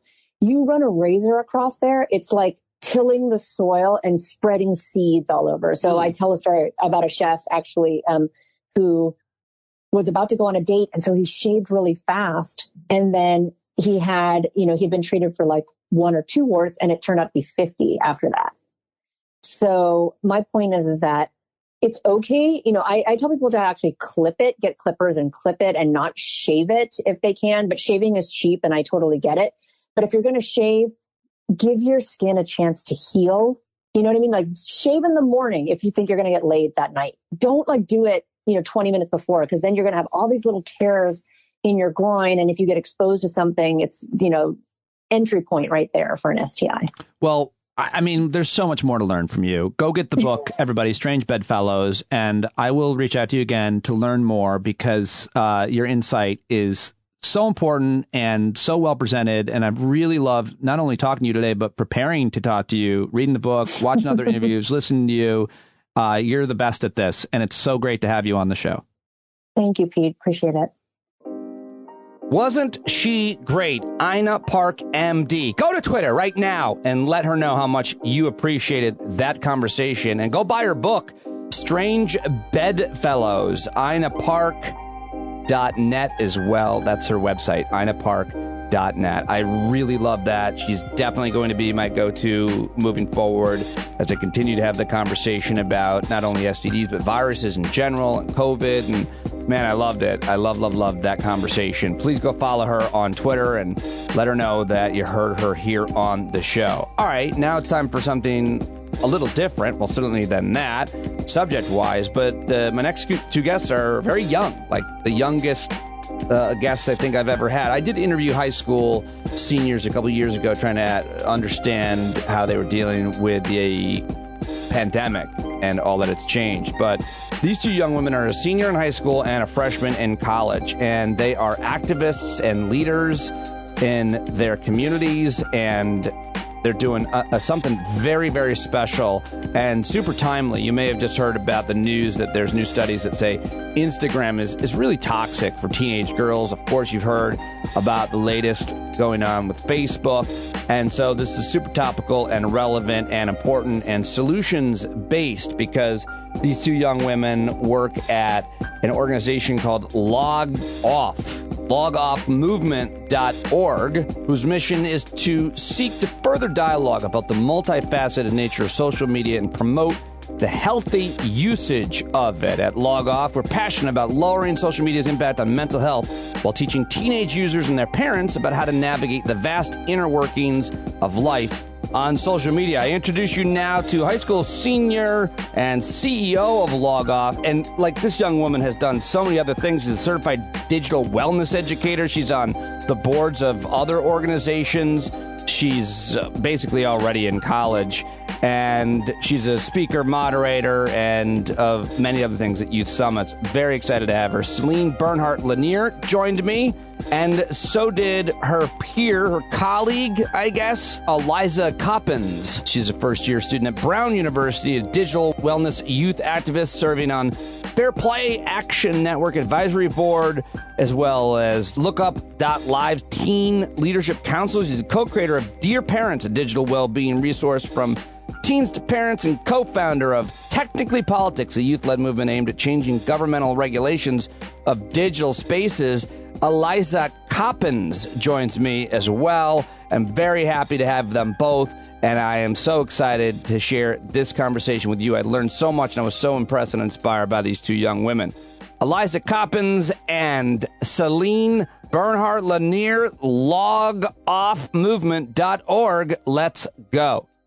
Celine is in Spain, and Aliza is at an Ivy League school somewhere on the East Coast, which I think is that all of them? Welcome, ladies. Thank you very much for joining me. Thank you. Thank you. All right. So let me ask you both I'll ask you, Celine, first to just kind of describe your organization, and then Aliza, you can add anything you want to it. But tell me about LogOff, where it started, and what your goal is. Great question. So I'm currently the CEO of LogOff. This is my first year. So what is it? It's a global youth movement that's dedicated to promoting healthy and conscious use of technology. And so we have over 70 youth advocates from 17 different countries. And our really mission is to make a difference in 3 different ways. And we've kind of learned those ways over the years of creating this movement. One is promoting the balanced use of technology, supporting more authentic connection, both with and without technology. And also, third is just advocating for more humanized tech through policy, through regulation, through laws. And so how did LogOff start? Well, it actually started with the co-founder, Emma Lemke. And so in 7th grade, she was just realized that she had such a parasitic relationship with her device, and it was just taking up all her time, hours a day. And until one day she really asked herself, like, why am I looking at my notifications, and why am I responding this way when I hear a ding and an external trigger? And so this was really the first step of awareness. She said, why? And so it was 2 years after she created LogOff, and she just wanted a space where teens can have this discussion and brainstorm ways to find better digital balance in our really technological world. So that's kind of how it started. And then I got in touch with her and created the Wellbeing Initiative. And since then I'm leader. Aliza, what would you add to what the organization is trying to do, and how did you get involved? Well, LogOff is incredible. And I think the fact that it's youth started and youth run is incredibly notable because there are so many organizations that definitely work to leverage youth voices, but to have a platform in which it's entirely youth run, I think is really unique and gives us the autonomy to do as we wish and to speak to our generation from a panel of all young folks. And I met Emma through Center for Humane Tech, actually. We had a virtual meetup and we started talking about the politics behind technology and how we really feel like there's a deficit in youth voices speaking up for our wants on a legal standpoint. And so Emma and I together have started Technically Politics, which is another youth-led movement working to galvanize youth voices and stories and ask our lawmakers in the United States for ways that we want to see digital spaces change and regulation we want to see implemented that puts people, especially young people whose brains are still developing, ahead of the profit of big tech. So as we've started college, Emma and I are taking a little bit of a step back from Technically Politics, but hope to get that launched in the near future. How dare you?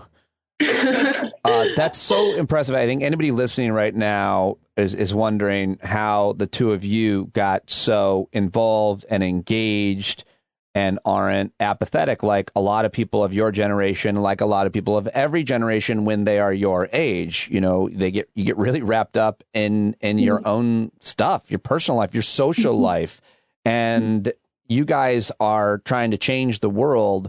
So is it parenting? Is it an experience? Is it important? Do you think it's integral to be engaged at your age with these things? Like, same question for both of you. Why are you at such a young age so involved and so educated already? Celine. I'll go first. That's a loaded question. I think there are two parts to it. One is this need for connection, right? Being social is just hardwired in our brains. We want to feel connected to family, to friends, to what our friends are doing on the weekend. We want to just be in the know. And so ironically, checking our phones and checking these devices both relieves and creates stress and gives us the illusion of being constantly connected. So that's more on the individual level, right? How I, as a teen, respond to social media and why I'm so attached to it. But then there's so much that's happening in the background. And this is where, for me, it gets terrifying and so frustrating. It's everything that's happening with persuasive design and manipulating our own brain vulnerabilities. And so, as a lot of us know, hopefully, our devices and social media are engineered to grab our attention and to keep us, scrolling and using the app longer than needed and than expected. And so, as Aliza said, people under 25, our prefrontal cortex is not yet fully developed. And so, for me, this is really scary because we're getting so attached and because these big companies are just leveraging these models that use, honestly, the same neural circuitry as slot machines and as cocaine. And so when we're comparing Instagram and Snapchat and Facebook to these, a drug, This is where, and big tech companies are doing this for profit. That's where it gets really terrifying. And that's why 10 minutes turns into 4 hours. Yeah. I mean, that's a really good point. I don't know about the science, but about, when your brain is developing versus people my age where, I don't know, your brain is more developed and maybe you have a better understanding of it, but, we're all still addicted as well. And Aliza, what would you add to that? Because, if you're hearing now comparisons, you mentioned cocaine, you're hearing I think a better comparison is tobacco because of the ad campaign and because it's cocaine is a black market drug. They don't have advertisements. They don't have research. They just know it works and everybody wants it. But tobacco, this long-term advertising campaign, what do you make of the comparison, Aliza, to between Instagram or Facebook or TikTok and tobacco? I completely agree with what Celine said, all of these persuasive designs. And then as young people, we're not aware of it. And so we're growing up in an era where it is the norm to have social media. And that is a form of connection. That is a form of, in many people's eyes, social well-being. And we are not aware of all of these tactics that companies are using that suck us in. And then when we notice that it's messing with our mental health or it's taking negative tolls on us, we're not sure how to distance ourselves. So I have been really lucky to grow up in a family where my parents were very much go outside and play, don't sit in front of the TV. So when I was younger, I learned those values and as I got older was able to adopt and adapt them for myself and my needs. And for me, a really pivotal experience was the mountain school. So 2 years ago in my junior year of high school, I lived on a farm in Vermont for 4 months with 44 other high school juniors from around the country, and we did not have our phones.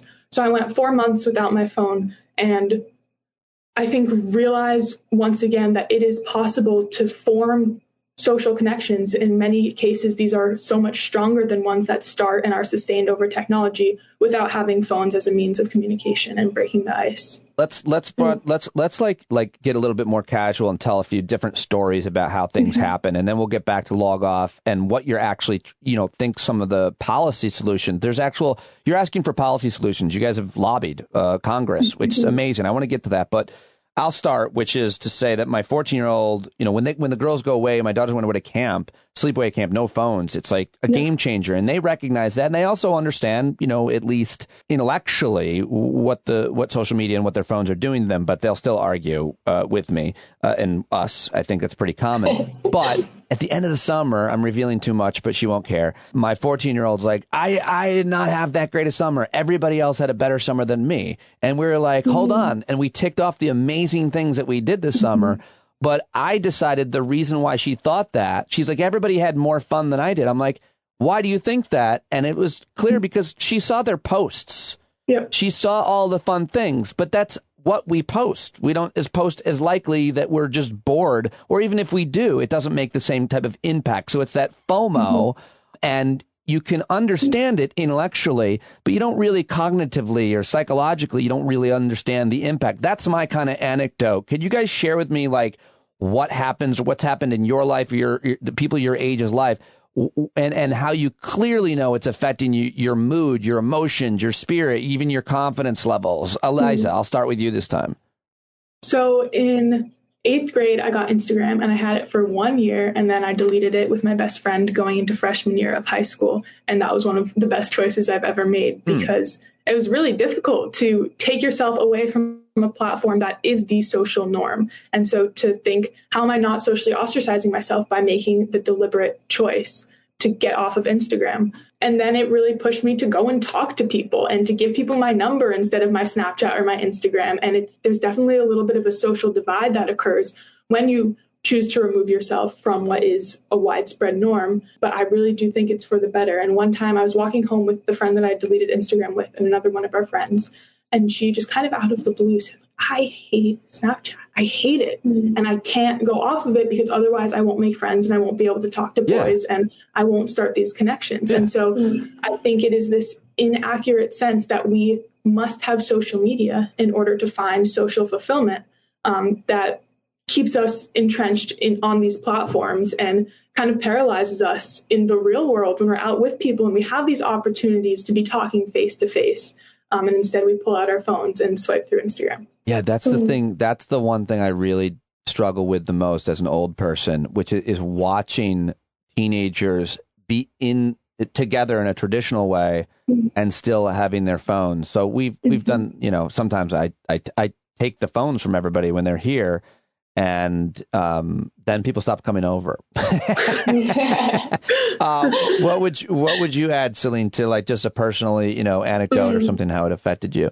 Yeah, I think it was less for me, but experiencing other people with Instagram. So I think it was 4 years ago or something. I remember this really clearly. I went over to a friend's house and I didn't know her very well, but all I knew was that she had a very aesthetic Instagram page. Like it was, every girl, it had the perfect colors and a perfect body posture and all that.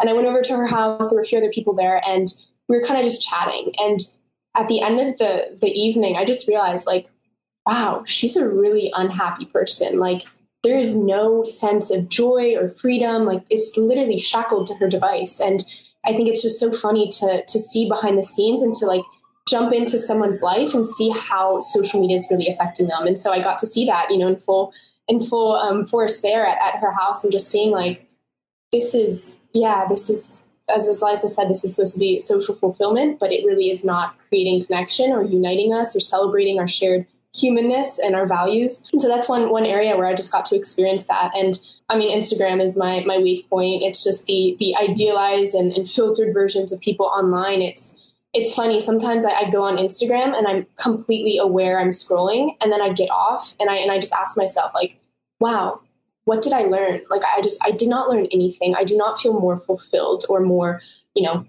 like satisfied about myself. Like, what is the use of social media at this point? I'm trying to look up that news item about Instagram and specifically in teen girls. Facebook knows Instagram owns Facebook, or rather the other way around, in case people don't know. Last night, really interesting thing on 60 Minutes with the Facebook whistleblower, a woman coming forward showing that they have research. It really is a big deal. I think we're going to see some changes. But this headline is Facebook knows Instagram is toxic for teen girls. Company documents show. And so, ladies, what did they like? What is, you just mentioned it, Celine, but what is what's toxic? What is so terrible?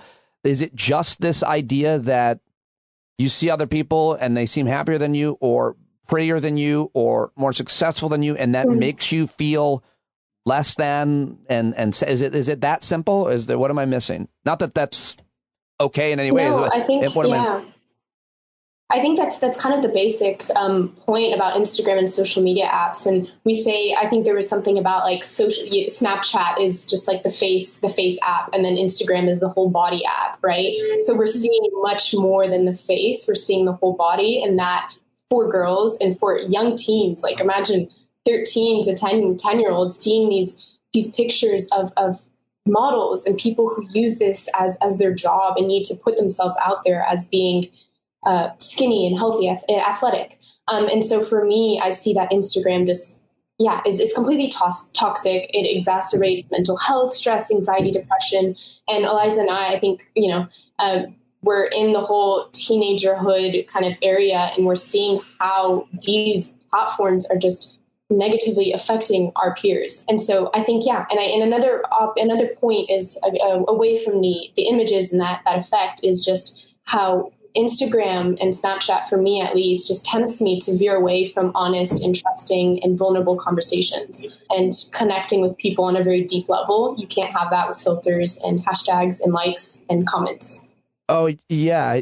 It seems obvious too, but I never thought about that. Certainly the case for adults, but yeah, you don't have a deeper, more thoughtful, as you said, vulnerable conversation using that type of social. It's more just on the surface, joking around, gossip, planning, whatever. Wow. Never even think of that. All good points. Anything you'd add to that, Aliza? I feel like what's toxic about Instagram and these social media platforms is that the designers behind them are knowingly exploiting children, and they're hijacking our wiring and tapping into these psychological systems that we are not aware of. And so it's a debate between the individual and the system. And here the individual can delete Instagram. The individual can choose to distance themselves from social media platforms. But that is made so difficult because these platforms are targeting our most vulnerable parts and are really just hijacking our capacity to make decisions that are best for us.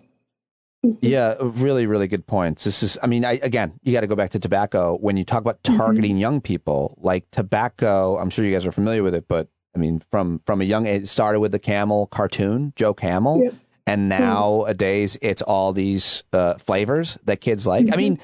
I argue that sugar is almost as terrible as tobacco.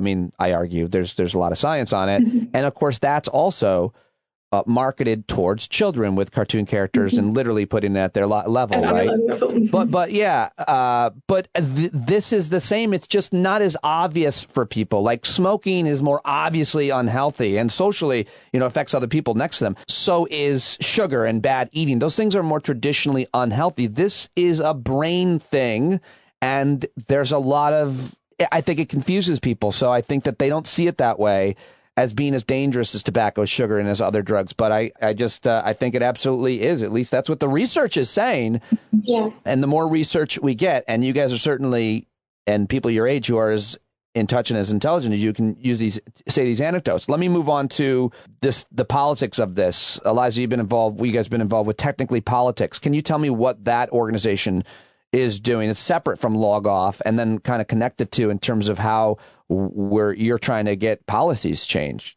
Go ahead. Absolutely. So I gave a little debrief at the beginning, but the layout of the project is to collect video or voice memo testimonials from teens around the country that include a personal story about the effects of social media on their life, and then tie that to a call to action to their local legislator about how they want to see regulation of digital spaces changed and enforced. So there is a lot happening in U.S. government currently around this, and Wall Street Journal is publishing a lot of these exposés on Facebook, and there are a lot of hearings happening. And so it's working on how can we get the generation that is currently being the most affected by this, how can we get our needs heard by the people who are creating these laws, because we're the ones who are being most impacted by it. And I was lucky enough to not have technology in my face from the moment I was out of the womb, but kids right now are. Yeah. And so they deserve to have those spaces be safe. Yeah, that's a big point. I mean, you guys, even as young as you are, it wasn't quite as, you know, in our lives everywhere. What's the word I was going for? In our lives everywhere. Prevalent? Ubiquitous. Celine wins. Ubiquitous. I mean, Aliza, you get points for prevalent, but I definitely was. But ubiquitous is a little cooler. I was looking for ubiquitous, and what do we have for her? There's no one here. Okay, so no, yeah, but I think that's an interesting point. That even though you guys are senior and freshman in high school and college, it still wasn't as bad as it is now for a kid being born. But the problem also is, in my opinion, and you mentioned this earlier, it's your organization, youth run, youth led. That's so important. But we have congressional representatives who are in their, I mean, I'm kind of ageist, but in their like 80s. They don't even know. Sometimes they're asking questions. Senator Blumenthal the other day asked a question to like a Facebook executive about like a TikTok app or something. Like they don't. It's really, really bad, in my opinion, how out of touch they are, how little they kind of care about that. How big of it? I mean, that's an issue I see. Maybe you don't see it, and maybe I'm wrong, and I'd be happy to be wrong. And they're listening, and they have young people and staffers working in their office that are listening. How do you feel like you're being heard from policymakers? And then also, what's the difference in acting nationally and acting locally to get changes, whether it be in schools or communities? Celine. Yeah, to answer that first part of the question, I think, like you said, this is part of technically politics, is we may not have seats in Congress, but we have a powerful voice and using that voice to create change. And again, being the change we want to see in the world. I know, Pete, you like that quote. It's true, right? When we're seeing as teens that there's an issue and our inner lives are being affected, how can we impact our outer lives? And so we need regulation, we need safety, privacy, and we need more honesty from these companies. And so I think having teens in these platforms and having teens who are actually using these platforms, like we're talking about Instagram, who in this world, the population is using Instagram hours a day? It's teens. It's not, Senator Ed Markey. No, it's teens. And so if we can have this voice and this powerful voice for change and to just really voice what we need in laws and regulation, because this app, we're having to navigate these apps and they're part of our lives. They're really ingrained in who we are and our sense of identity and self-expression. And so, yeah, we need seats and we need people to listen, understand, and support us. All right, so let's get to the action. What are you asking to be done? How do you know you're right, that if it gets done, it'll create change? And what can older folks with maybe more resources do? I've got a platform. Some people have money. What can we do to advocate and help you and not then take over your organization and make it old person run? Don't sell out. Don't sell out. What are some of the actions, the solutions that you think, regulations, even policy ideas that you're asking for, that if you could snap your fingers and have implemented at the local or national level, Aliza, what works? What do we know? Well, thank you for that question. I really appreciate it. And to be quite honest, we don't know what's right here. And I think a big component of technology and the capacity in which we use it today is that it is so new. So not only is the young generation this guinea pig group, everyone is. And parents don't know how to parent their kids because they didn't live it through it and they didn't experience it. So I think the worst thing right now is inaction and just sitting and seeing how it plays out, because we know that there are harms that are happening. I feel like persuasive design is the biggest thing that I want to see change, because we don't understand how that's tapping into our brains. Most people besides psychologists and the people who are designing these platforms and intentionally choosing to implement these tactics, most of us don't know how they work. And so I think it is unfair for companies to be able to exploit us in that degree when then it takes so much of our time and saps so much of our energy and our mental health. Go ahead. Anything you'd add, Celine, about like what your what persuasive design is? Yeah. I think, persuasive design, I think that's the biggest thing. I go on Instagram. And if I say, listen, I'm going to be here on 10 minutes, if I end up being there on 50 minutes, well, there's something behind the scenes that's happening to keep me hooked. And so that's when we realized, all right, there's a lot of science, there's a lot of background work going on. If we can eliminate those hijacking techniques like intermittent reinforcement that's happening and that these platforms, big tech companies are using, like compulsion loops, right? When we pick up our phone, dopamine increases, and then slowly while we're scrolling, dopamine slowly decreases. And so this is vicious cycle of just persuasive design and using our attention as a scarce commodity. And so what I want and what I need as a user and as a consumer is clarity about the intention of these apps. In 2018, I think Sean Parker, who is the founding president of Facebook, said, we're using this app to divide us and not to unite us. And I was like, whoa, so you're giving me a different, mission than creating authentic connection. That's not the goal of Facebook. Right now, you're telling me it's to divide and distract us. And so I think clarity about the why behind this product. Why are we creating it and what is its real use? And not prioritizing profit over our own human values. Well said. Really well said. Is there any money? Do you need money for your organization, for your movement, for office supplies, for salaries? Is that a thing? Yeah, I mean, we don't know yet. We're really just dipping our toes into this whole advocacy piece, and especially with the expose that came out, I think we're going to get even more involved in policy work and really bringing our work to the world. And so I think, yes, seeing how we can just expand Log Off and expand our own mission. So. Well, you're both really good at talking as well, which is Thank you. Important. So I hope people will go follow them on all the social media. You guys got an outlet here with me anytime you want, and I'm happy to connect you with a lot of other people. I think that as soon as a listener definitely suggested you to me, I'm trying to figure out who it was and give them credit. I will. But as soon as I read about you and your work and that it was youth-led, I just got so excited to support it and see what happens with you guys. But I guess one last question is, and it's kind of a joke question, but it's a serious question. Like, what do you say to parents? Like, how can we be like, you nailed it. I think it was you, Aliza, you said, we don't know what to do. We don't have it. By the way, here's a line for you guys in case you haven't used it, and then you can give me a line. So many people my age, parents my age, are so critical of young people. I almost am never critical of young people because I was young once, and I was an idiot for a lot of different reasons. But more importantly, like all these kids with their phones. This is my line. I always say, dude, if we had those devices, do you somehow think we'd have been better or different? Do you know how hard this is going to sound creepy, me saying it to you guys now. I realize what I'm talking about, but you know how hard it was to find a woman in like lingerie, much less two people having sex? Like, that wasn't a thing.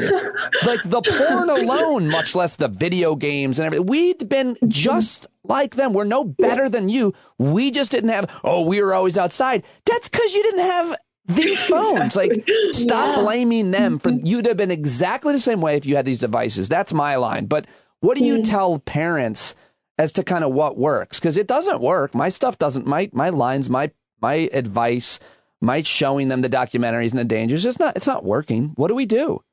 Is there anything that works?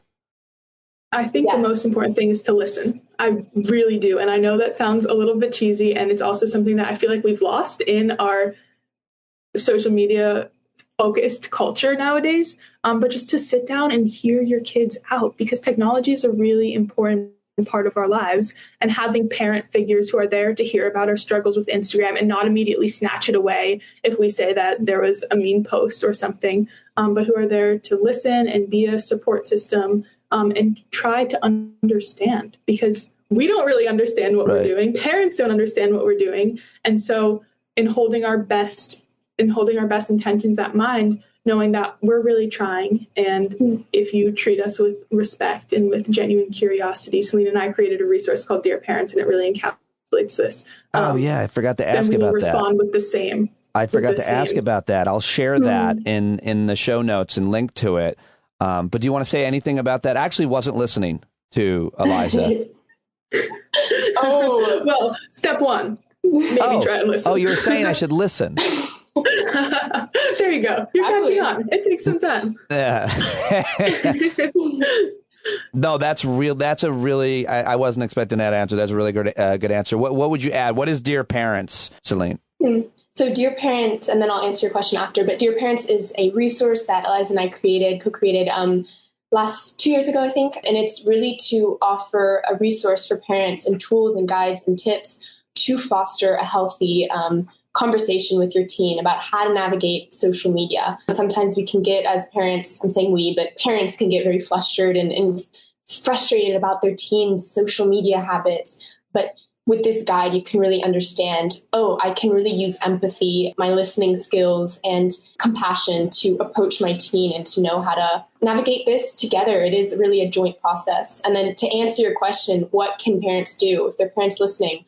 One thing I like to say is just mentor, don't monitor, right? That's really important, because once you step over that line of putting limits and of like taking your, quote, kids' freedom in your hands, that really breaks trust. And what's important is to have those honest and trusting conversations with your teen. And it's hard. It's really hard. But once you can be empathetic and trusting and vulnerable with your teen and really mentor them through this journey of social media and all that, that's when change can happen. And you can foster a great, healthy family system. I think to minimize what you just said to a phrase, I would say, because I think it's such good advice, the trust issue. It's when you lose the trust, you lose the communication. When you lose the communication, you lose a sense of honesty and a window into your teen person's life. And when you lose that, you can't do anything. You can't help. You can't guide. There's nothing you can do because you have no idea what's going on because they stop telling you. They stop talking to you.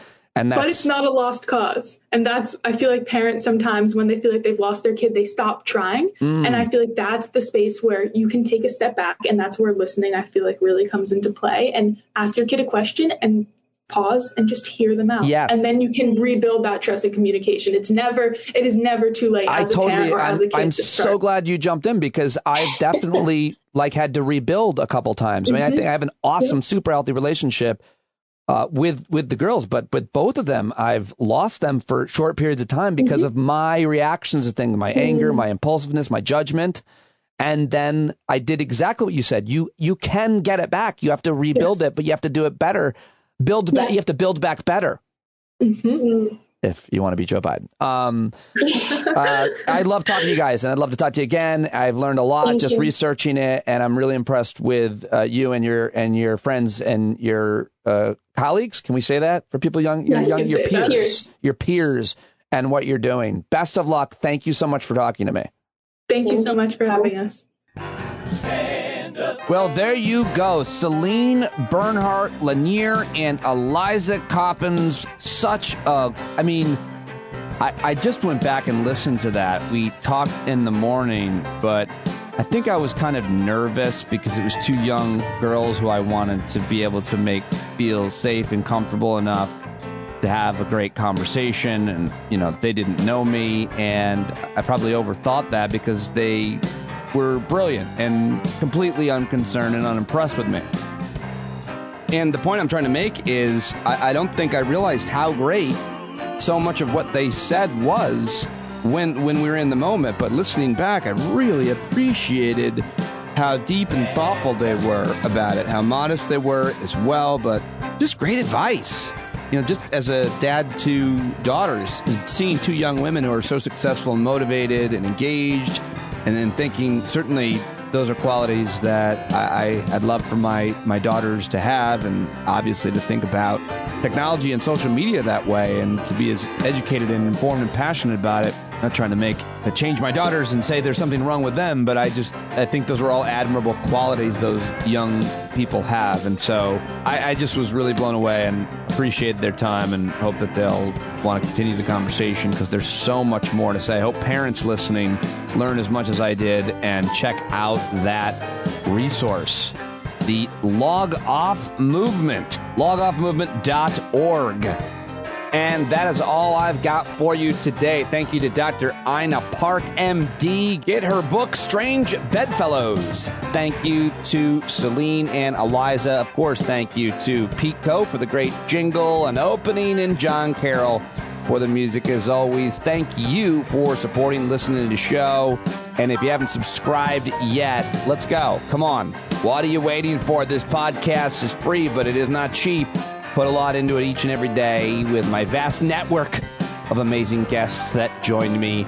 Thank you. That's what you're paying for, really. The smarts, the learning along with me, the journey. Join us on the Discord platform anytime. Join us every Thursday night at 8 p.m. at the virtual hangouts. Just posted my interview with Tom Nichols on youtube.com/standupwithpete. Go to standupwithpete.com as well. I love you guys. Thank you very much for listening. I'll talk to you right here tomorrow. Take us away, John Carroll. With other causes for laws, and since they weren't even sin, they knew that change was going to come before the change could begin. They had to stand up. All right, they had to stand up. We got to stand up. We got to look the devil square in the eye. We got to let him know it's his time to go and make it clear when all we hear is a lie. Why you lying awake wondering where the money all went? It'll be the cost of freedom that'll go unspent. You can see him flee the scene of that experiment if you stand up. Alright, we got to speak up, we got to reach up and raise your voice in every way you know how. Don't be toes up, you got to show up. Ain't no better time to do it but now. No need to pledge allegiance to no wanton tribe. Rise up, show obedience to the voice inside, and listen well and it'll tell you not to run and hide. It says stand up, stand up, got to stand up. Ooh, come on, just stand up. Everybody got to stand up in the darkest hour. Stand up, people got the power. Stand up. Come on, come on, come on. Come on, come on, come on. Come on, come on, come on. Stand up.